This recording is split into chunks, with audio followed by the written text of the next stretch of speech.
আসসালামু আলাইকুম রহমতুল্লাহ। কাছে এবং দূরে যে যেখানেই আছেই সকলের সুস্বাস্থ্য কামনা করছি। আজকে আমার সামনে দেখতে পাচ্ছেন অনেক কিছু, মূলত এগুলো আমি ইচ্ছা করে করি নাই, ডাক্তারের সাজেস্ট অনুযায়ী আমি গত 1 মাসের মতো এই খাবারগুলো খেয়ে থাকছি।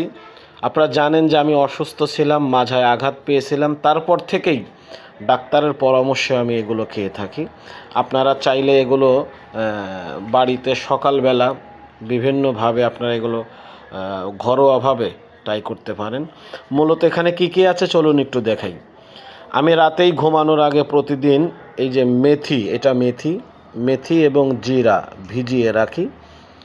সকালবেলা লেবু এবং এই পাশে যদি দেখেন আদা আছে, এই লেবু আর আদা কুচি করে গরম পানি দিয়ে 5 মিনিট ফুটিয়ে নিই। এইটা কিন্তু ওই ফুটানো পানি। এরপরে এই যে মধু দেখছেন আপনারা, এরপরে 1 চা চামচ মধু কিন্তু আমি এর মধ্যে মিশ্রণ করি, খালি পেটে পানিটা খেয়ে ফেলি। এরপরে 10 থেকে 15 মিনিট পরে কি করি, ভিজানো ছোলা, আমি প্রতিদিন অল্প একটু ছোলা ভিজিয়ে রাখি।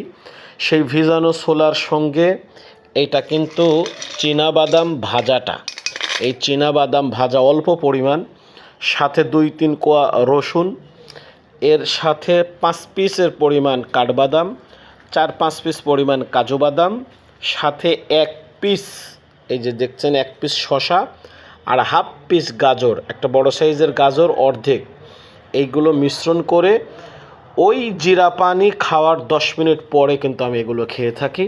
আপনারাও ট্রাই করতে থাকেন, আশা করি ট্রাই করলে 1 মাসের মধ্যে আপনার শারীরিক পরিবর্তন দেখতে পারবেন, উপলব্ধি করতে পারবেন। এটা কিন্তু আমি যে আপনাদের দেখানোর জন্য করছি বিষয়টা এমন না। ডাক্তারের পরামর্শে, যেহেতু আমার মাজার সমস্যা ছিল, আলহামদুলিল্লাহ এখন সে সমস্যাগুলো নেই, এরপরও আমি এগুলো চালিয়ে যাচ্ছি। আপনারা একটু ট্রাই করে দেখতে পারেন যে এইগুলোর আসলে গুণ ক্ষমতা, কার্যক্ষমতা কত ভালো। সকলেই ভালো থাকেন, সুস্থ থাকেন, সকলের সুস্বাস্থ্যই কামনা করছি। আসসালামু আলাইকুম ওয়া রাহমাতুল্লাহি